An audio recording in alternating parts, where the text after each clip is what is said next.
এক লোক কয় হুজুর বুকে আমার যে সাহস, কথা সাহস হইলে আর্মি পরীক্ষা দাও। বউও বলতেছে, মজা করি একটু, রাজি আছেন সবাই? বলবো বলবো বলবো। বউ বলতেছে তুমি তো জীবনে বহু চাকরি করলা, কিন্তু আমার খুব শখ আর্মির বউ হইতাম। হয় তখন কি করা লাগবে? আর্মি ট্রেনিং দিতেছে, একটু যাই খারাও না, মাশাল্লাহ দেহটা তো কম বড় না, হাতে পায়ে তো বেশ লাম্বাই দেখা যায়। কয় ঠিক আছে আমি যাই, তুমিও দোয়া কইরো। বডিটা যখন 5 ফুট 7 ইঞ্চি 8 ইঞ্চি গেছে, যাই মাশাল্লাহ বডি অনুযায়ী ফিট। আর্মির অফিসারে কয় তুমি যে আর্মি হইতে আইসো, বুকে সাহস আছে নি? কয় স্যার সাহসটা যদি দেখানি যেত, বুকটা ছিঁড়ে যদি আমার সাহসটা দেখানি যেত, আমি দেখাইতাম। দেশের লাগে আমি যে কোনো মুহূর্তে মরতে রাজি, আমার জান দিতে কোনো পরোয়া নাই। অফিসার কয় ঠিক আছে, মুখে কইলেই তো হয় না, একটা পরীক্ষা দেওয়া লাগবে, বুকে সাহস আছে কিনা। কয় স্যার যে কোনো পরীক্ষা নেন, আই এম রেডি। কয়তে ঠিক আছে তুমি খাড়াও। কয় খাড়াইতাম মানে? বলে তুমি এখানে খাড়াইবা 10 হাত দূর, আর আমি তোমার 10 হাত দূর থেকে তোমার মাথার মাত্র 1 আঙ্গুল উফরি দিয়ে একটা গুল্লি করবো। গুল্লি কি করব? গুলি বুঝেননি? ফায়ার। কয় একটা ফায়ার করবো তোমার মাথার মাত্র 1 আঙ্গুল উফরি দিয়া। এতেই বোঝা যাবে তোমার বুকে সাহস কি পরিমাণ আছে, দেশের লাগে তুমি জীবন দিতে পারবা কি পারবা না। হে কয় স্যার কয় আঙ্গুল উফরি দিয়ে স্যার? হয় 1 আঙ্গুল। হয় ইন্না লিল্লাহ।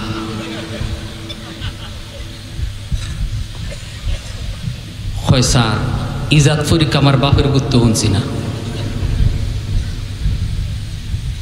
স্যার, আর কোনো পরীক্ষা নেই স্যার।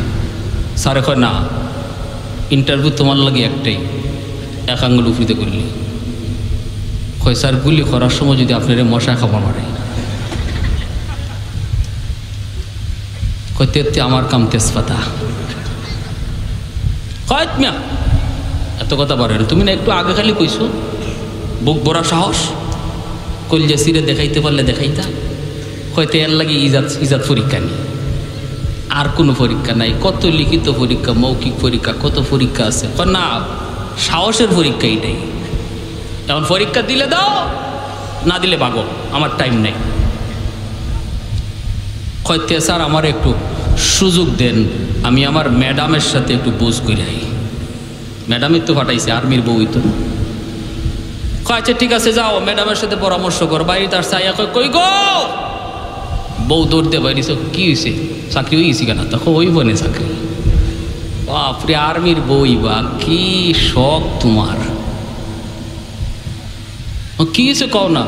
স্যার এমন পরীক্ষা করতো, কয় এমন পরীক্ষা আর্মিও লাগতো না, এর আগে আমি তেজপাতা। কি স্যারে কয় আমারও 10 হাত দূর দাঁড় করাইব, আর আমার মাথার মাত্র 1 আঙ্গুল উফরি দিয়া গুলি করব। আচ্ছা গো বিবি তুমি কৌতো, যদি একটু নিচ দেওয়া যায়? বউ কয়তে ঠিকই তো, এই গুল্লির কোনো গ্যারান্টি আছে নি? কোনো মাই বাপ আছে এটা কোন ভাই যায় কোন ভাই হবে? কয়তে তুমি স্যাররে বললা না আর কোনো পরীক্ষা? কয় ভাও ধরতে বাকি রয়েছে খালি। বেটায় মানে ওই না, কয় পরীক্ষা একটাই। এখন আমি আসছি তোমার সাথে বুঝ পরামর্শ করতে, তুমি যদি কও পরীক্ষা দিমু, তোমার কথায় যদি আমার জীবন যায় গেল, জামাই হারাইবা। আর যদি ওই তো হইল, এখন তুমি কও পরীক্ষা দিমু নি না দিমু না। বউ কি জাত চালাক বুঝেন, বউয়ে কয় শুনো আমি তোমার একটা বুদ্ধি শিখাইয়া দিই। কয় তুমি 4 আঙ্গুল উফরিতে কইছো মানে না? কয় না 4 আঙ্গুল উফরিতে নেই, 1 আঙ্গুল উফরিতেই করবো। কয়তে তুমি এক কাম করবা, বাজারে যাও কাপড় লইয়া। কয়ের পরে কয় গিয়া টেইলার রে কইবাই তোমারে আদাত উষা টুপি বানাই দিত। আদাত উষা কি বানাইতো? মাঝে মাঝে রাস্তাঘাটে আপনারা দেখুন না আদাত উষা টুপি, আবার দেখা যায় আয়নাও লাগাইলে আছে টুপি, আসেনি না নাই? হ্যাঁ?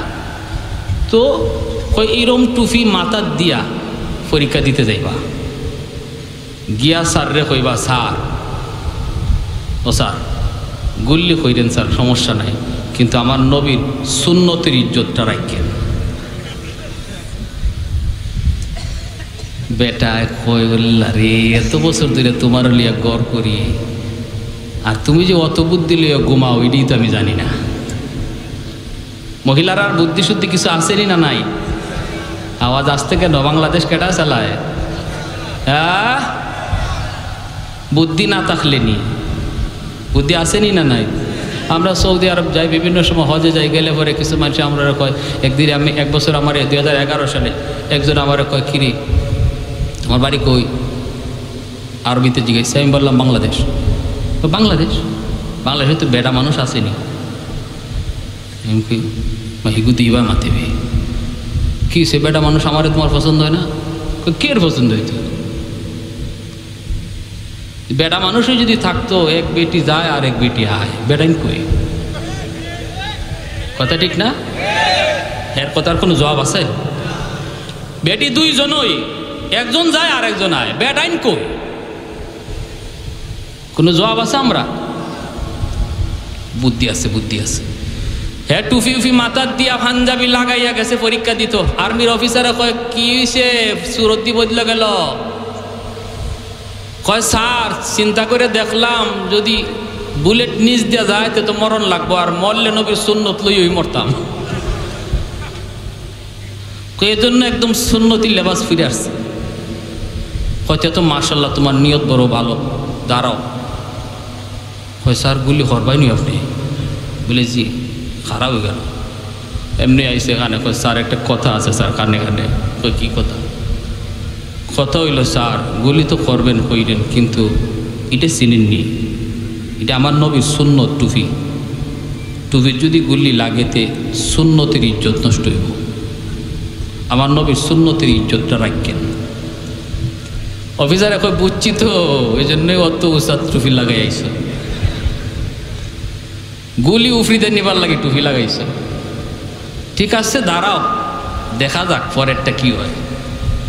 এরপরে দাঁড় করাইছে। এখন অফিসারে বন্দুক রেডি করে, আর এর হাতেও খাবে, পাও খাবে। বন্দুক খালি উফরিতে তুলে আর এ খালি খাবে। যেই মাত্র মাথা বরাবর করছে, হে চৌকুক মুজ্জা কালিমা কালিমলিমা ভরে লিছে, রেডি মৃত্যুর লাগে। সারে গুল্লি করছে 2 হাত উফরি দিয়া, খালি গুলির আওয়াজটা হইছে, এতে করে তার ফ্যান ফায়জমা শেষ। খিতা সাহস না বললে বুক ফাইরে সাহস দেখাই পারলে দেখাইতা। এই ধরনের সাহস লইয়া কি আমরা আলেমদের সাথে ময়দানে নামবো, নাকি বুক ভরা সাহস নিয়ে নামবো? আলেমরা যদি ময়দানে জীবন দিতে বলে, উলামায়ে কেরামের সম্মান রক্ষায়, ইসলামের ইজ্জত রক্ষায়, সম্মান রক্ষায়, এদেশে কোরআন থাকবে কি থাকবে না এই প্রশ্ন যদি আমাদের সামনে আসে, আর আলেমরা ময়দানে ডাক দেয়, যদি জীবন দিতে হয় সত্যিকার অর্থেই কোরআনের জন্য জীবন দিতে তৈয়ার, কারা কারা একটু হাত উঠে আল্লাহকে দেখা।